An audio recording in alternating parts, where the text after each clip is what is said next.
얼마 전 남편 소식이 따끈하게 들려와서 이렇게 몇 자 적어보게 됐어요. 제 전 남편은 엘리트였거든요. 아주 우수한 명문대학교를 나와서 기자 생활만 10년 넘게 했죠. 말만 해도 다 아는 그런 신문사라서 저희 시어머님의 자랑이 엄청났습니다. 매일 그 소리를 듣는 게 일이었어요. 내가 누누이 이야기하지 않았니? 아무 소리 말고 너희 남편이 하라는 대로 하면 된다니까. 너 기자가 아무나 되는 줄 아니? TV 틀어봐라. 뭐가 제일 많이 나와? 뉴스 아니야, 뉴스. 우리 아들이 그런 곳에서 일했다고. 저기 나오는 사람들 전부 우리 아들이 다 만나본 사람들이야. 말해봐야 입만 아프지. 너도 그런 우리 아들 좋아서 결혼한 거지 않니? 하시며 늘상 같은 소리만 되풀이하셨어요. 어머님은 정말 언제쯤 입이 아프실지 쉬지도 않고 그러셨죠. 시댁에만 가면 속이 다 헤집어져서 돌아오는데도 남편은 말을 또 어찌나 잘하는지 제가 그것 때문에 한 지붕 아래로 들어오게 되었어요. 저는 옷가게를 하는 사람입니다. 언니가 옷가게를 해서 집안 가장처럼 살아왔고, 그래서 고등학교 때부터 저는 언니와 함께 옷가게에서 일했어요. 제가 손으로 만져만 봐도 단가가 얼마인지 어디까지 받을지 대충은 알았죠. 그렇게 20대 꽃다운 나이를 시장판에서 보내고 30이 넘었을 때 저희 남편을 처음 만나게 되었습니다. 그때도 남편은 취재차 시장에 와 있었고 무슨 사건을 조사하는 거였나 봐요. 옆에서 슬쩍 보는데 말을 어찌나 잘하는지. 장사하는 사람들 저마다 한 성격 하거든요. 근데 그런 아저씨를 들었다 놨다 하면서 호통치다가 웃다가 하는데 말 한마디 한마디 어찌나 선곡 같고 멋있어 보이던지. 근데 시장통이라는 게 논리보다는 목소리로 승부를 보는 것이라 결국 취재하던 아저씨에게 멱살이 잡히고 옷이 늘어나고 찢기고 바닥을 몇 바퀴나 굴러다니던지 나중에는 넝마가 되어 추적추적 걸어나가길래 제가 뒤에서 불렀죠. 저기요 아저씨, 그렇게 나가면 사람들이 다 쳐다봐요. 이리 와봐요. 내가 걸칠 거라도 몇 개 찾아다 줄 테니까. 그러자 저를 보고는 쫄래쫄래 다가오더라고요. 그때 새 옷으로 가져다 입혀 돌려보냈고 얼마 뒤 저에게 보답한다며 찾아오고 그렇게 밥 한 끼 커피 한 잔으로 불이 붙기 시작했습니다. 그 사람이 말하는 한마디 한마디 모두 다 이해하지 못했지만 당당한 말투, 확신 넘치는 표정이 참 멋있었고 남편도 저를 참 많이 찾아왔죠. 자기 주변엔 다 떽떽거리는 여자들 뿐이라 말 한마디 오래 섞기 힘든데 제가 이야기를 잘 들어준다고. 사실 아는 게 없어 듣기만 하고 있었던 거였는데도 그렇게 만나기를 1년, 사계절의 술친구를 보낸 뒤 연애를 했고 저희는 결혼까지 하게 되었습니다. 결혼식은 매끄럽진 않았어요. 저희 시어머님이 그때도 자식 자랑을 하셨거든요. 저를 처음 보자마자 한다는 질문이 근데 신문은 봐요? 요즘 사람들 신문 같은 거 잘 안 보잖아. 옷가게를 오래 했다면서요? 요즘 시장은 어떤지 모르겠네. 가본 적이 없어서 말이야. TV는 다들 볼 거고 신문은 정기적으로 보는 곳이 있어요? 라고 물어보시는데 당시 저는 남편과 연애 중일 때라 남편이 다니는 신문사를 구독해서 보고 있긴 했습니다.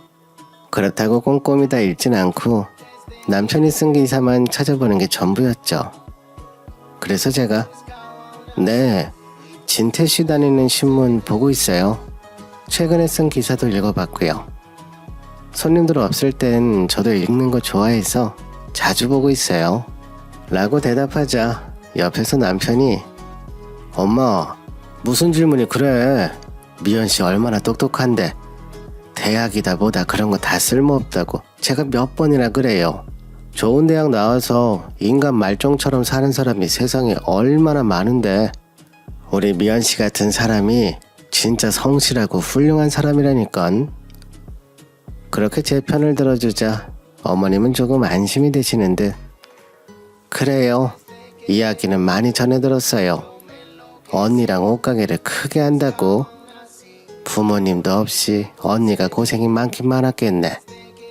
예전엔 다들 그렇게 살았어요. 근데 요즘 젊은 사람들은 조금만 힘들면 엄살만 온종일 떨어대니 아무튼 정신 상태는 아주 만족스럽네. 사람 상대하는 일이 고될 텐데 여자들이서 그 오랜 시간을 말이야. 그런 건 참 생활력 있고 좋아 보인단 말이지. 하시며 한참 동안 저를 빤히 쳐다보시더군요. 저도 솔직히 어느 정도는 예상했던 상황들이라서 크게 놀랄 건 없었어요. 한참을 곰곰이 생각하시던 어머님은 그래, 진태 말이 맞다. 여자가 많이 배워봐야 대들기만 하고 지 잘난 맛에 남자 머리 꼭대기 오리를 하지. 요즘 그런 여자들밖에 없다면서 우리 진태가 오죽 잘 골라왔을까. 아무튼 반가워요. 우리 아들하고 그렇게 오래 만났다던데 칭찬하는 얘기는 몇 번 들었어요. 근데 내가 직접 봐야 마음이 놓이니깐. 나는 아가씨 아주 마음에 들어요. 나는 오케이. 아들, 엄마 오케이. 그렇게 결혼식 전 시어머니에게 합격 통보를 받았고 그렇게 결혼식까지 일사천리로 진행되었습니다. 아주 나중에 남편에게 들었는데 예전에 남편이 저 만나기 전 사귀던 여자가 있었는데 같은 대학교 커플이었다네요. 근데 시어머니랑 만나서 식사하다가 대판 싸운 적이 한 번 있어서 그런 영향이 엄청 컸다고 하더라고요. 결혼식 올리고 신혼집은 제가 다니는 옷가게 근처에 구했고요. 집 구하는 건 그리 어렵지 않았습니다. 모아놓은 돈도 꽤 있었고 저는 얼마가 되었든 제가 재벌집으로 시작하는 건 아니니깐 시댁에서 해주는 것만큼 맞춰줄 자신이 있었거든요. 묵직한 제 통장 덕분에 결혼 준비하면서 시어머님이 더 좋아하셨고요. 신혼집 계약할 때는 옆에서 제 손을 꼭 붙잡고 웃으시기도 했어요. 그렇게 시작한 신혼생활은 나쁘진 않았습니다. 퇴근에 들어온 남편과 술 한잔하며 세상 이야기를 전해 들었고 반짝거리는 눈으로 이야기하는 모습 보는 게 너무 좋았죠. 그렇게 저희 부부는 결혼 후 곧바로 아이도 생겼고 제가 임신하자마자 남편이 얼마나 좋아하던지 매일매일 밖에서 뭘 그렇게나 많이 사들고 들어오더라고요. 그때까진 그게 남편이 직접 사다 주는 걸로만 알고 있었죠. 결혼하고 얼마 지나지 않아 늦은 새벽 잔뜩 술에 취해 들어오는 일이 늘어나더니 임신한 저를 두고 밤이고 새벽이고 배시시 웃고는 곧장 밖으로 향하더군요. 그러는 날이면 뭐가 그렇게 좋은지 고약한 술 냄새와 함께 들어와 저에게 이것저것 이 밤에 어디서 났을지 모를 시계며 가방이며 안겨주고는 뿌듯한 듯 옅은 미소와 함께 잠을 이루곤 했죠. 그렇게 지내기를 반년 남편은 직장을 잃어버렸습니다. 밖에서 술 얻어먹고 선물 받아오고 그런 것들이 남편 직장을 앗아가더군요. 아이가 태어나던 날 남편은 직장이 없었고 이걸 울어야 할지 웃어야 할지 남편이 제일 많이 힘들어했죠. 한동안 남편은 저를 볼 면목이 없었는지 의기소침해져서는 기가 푹 죽어있더군요. 전화 넘어 들리는 아들의 목소리가 안쓰러웠는지 무더운 여름 시어머니는 땡볕에서 10시간을 고왔다며 곱게 우려낸 사골국을 양손 가득 싸들고 와서는 아들 때문에 놀랐을 며느리는 뒷전이고 기운 없을 아들 입에 한 술이라도 떠먹이고자 저에게 뚝배기에 옮겨 담아 식지 않게 끓여오시라 하더군요. 남편 앞에 사골 한 상을 떡하니 차려주고 입맛이 없던 저는 옆에 멀뚱히 앉아있자 시어머님은 그제서야 너도 한술 뜨지 그러니 물으시더라고요. 그래서 저는 입맛이 없어 괜찮다 하자 시어머니는 기다리셨다는 듯 2번은 권하지 않으셨어요. 그러더니 밥을 먹고 있는 남편에게 명함 하나를 쓱 내밀더니 얼굴 들고 먹어라. 남자가 살다 보면 그런 일도 겪고 하는 거지. 다 있고 우리나라에 신문사가 얼마나 많은데 너처럼 좋은 신문사에 있던 기자라면 다들 쌍수 들고 환영할 거다. 이거 엄마가 이번에 명함 하나 받아왔는데 대학 교수 부부라는 친구 들어봤었지? 그 지인이 아는 신문사라고 하더라고. 이미 이야기는 다 해놨고 가서 면접 형식으로 차 한잔 마시면 된다. 책상 비워놨다고 얼른 오라고 하더라. 지방이라 내키지 않겠지만 그래도 일이 끊기면 쓰나. 잠깐 내려가서 열심히 했다가 다시 좋은 곳에 들어가면 된다. 그렇게 시어머님은 지방이긴 해도 시어머님의 절친한 친구 남편이 운영하는 신문사라 믿을만한 곳이라며 지역의 한 신문사 기사 자리를 권유하시더군요. 저는 썩 내키지 않았어요. 무엇보다 저는 이번 참에 남편이 기자 일을 그만두고 다른 일을 해보길 바랬었죠. 남편은 생각보다 단단한 사람이 아니었기에 다시금 이런 유혹이 다가온다면 또다시 그 유혹에 쉽게 현혹될 수 있는 사람이라 생각됐어요. 그렇기에 애초에 이런 경로를 차단할 수 있도록 남편이 쉬면서 천천히 다른 일을 찾아보면 어떨까 싶었죠. 돈이야 저도 벌고 있으니까요. 그리고 무엇보다 지방도 지방 나름이지 어디 경기도 외곽도 아니고 무려 경상도, 그것도 부산이었어요. 이제 결혼한 지 고작 3년 차에 접어든 저희 부부가 일 때문에 생리별을 하다니요. 더군다나 이제 애까지 있는 상황인데요. 그래서 저는 남편에게 눈치를 보냈어요. 하지만 이놈의 남편이 눈치를 알아먹은지 만 건지 우물우물 밥만 잘 씹어 삼키더군요. 어머님은 거실에 누워있는 손주를 쓱 쳐다보시더니 너도 이참에 가게 접고 따라 내려가서 애 아빠 챙겨라. 그동안 가게 돌본다고 내조 비스무리한 것도 해본 적 없지 않니? 어찌 보면 이번 일에 네 탓도 있다. 돈 욕심이라고는 평생 없던 애가 왜 갑자기 그랬겠니? 마누라 생기고 자식 생기고 하니까 그런 거지. 어줍지 않은 싸구려 옷가게 한다고 어영부영 서울에 붙어있을 생각 말고 남편 따라서 이번에 같이 내려가. 생활비 부족하면 내가 보태줄 거고.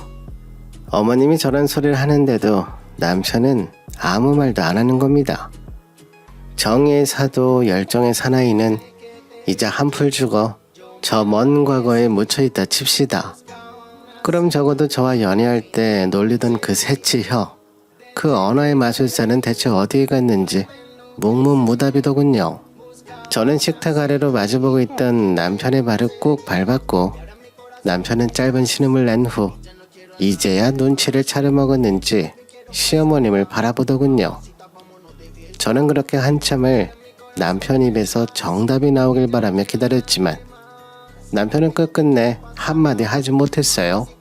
연애할 때의 남편의 모습은 그 어디에도 단 한 점 남아있지 않았어요.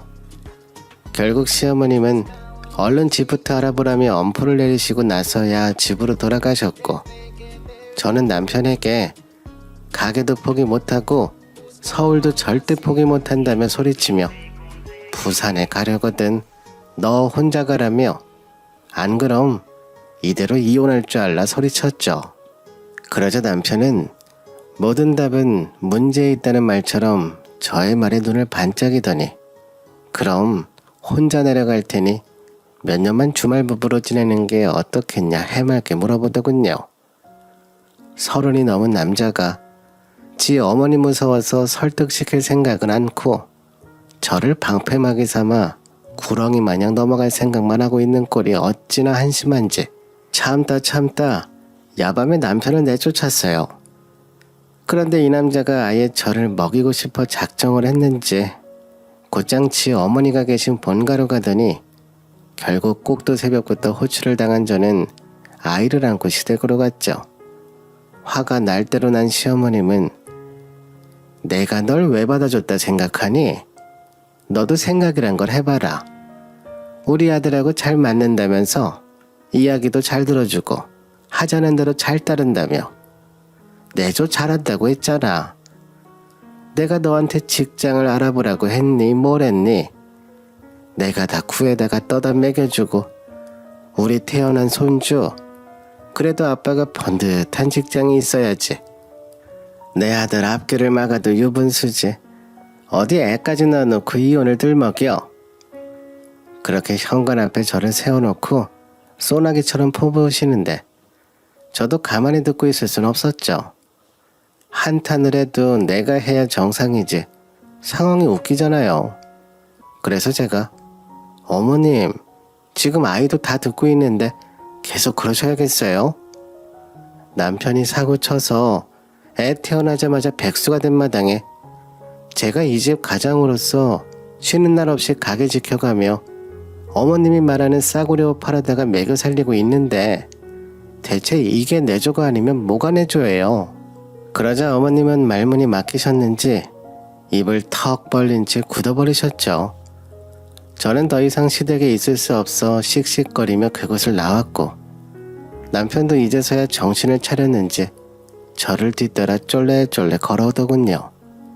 그렇게 지렁이도 밟으면 꿈틀거리는 작은 반란이 있고 나서 얼마 후 남편은 동기들의 수소문에 경기도 수원에 있는 작은 신문사에 다시 취업을 하게 되었고요. 다행히 시간은 좀 걸려도 충분히 출퇴근 가능한 곳인 덕분에 저희 부부는 생리별하지 않고 무사히 시간을 함께 보낼 수 있었죠. 특히나 여태 자기 뜻대로만 살아온 남편은 본래 서울 메이저 신문사에 있을 땐 사회면을 전문적으로 달았던 탓에 자리를 옮기면서 한 번도 달아본 적 없는 생활가전 관련한 리빙 파트로 바뀌게 되어 그간 자신이 해왔던 분야는 물론 커리어와 달라 쉽게 적응하기 어려울 거라 생각이 들어 얼마 안가 그만두겠다 싶어 저는 더 악착같이 가게에 나갈 수밖에 없었어요. 하지만 이게 웬일인지 다행히도 남편도 이제 정신을 차린 듯 이직한 지방신문사에서 별다른 잡음 없이 그럭저럭 잘 적응하는 것처럼 보였죠.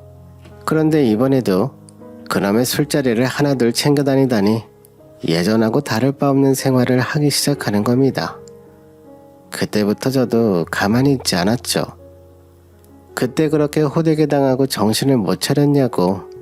기자는 술 한잔 잘못 먹어도 일자리를 잃어버린다는데 그때 거의 냉전 분위기라 급기야 저희 부부는 방도 따로 쓰고 서로 대화도 거의 하지 않는 상태까지 갔고요. 이번에는 남편이 어떤 말발을 제 앞에서 세워도 저는 넘어가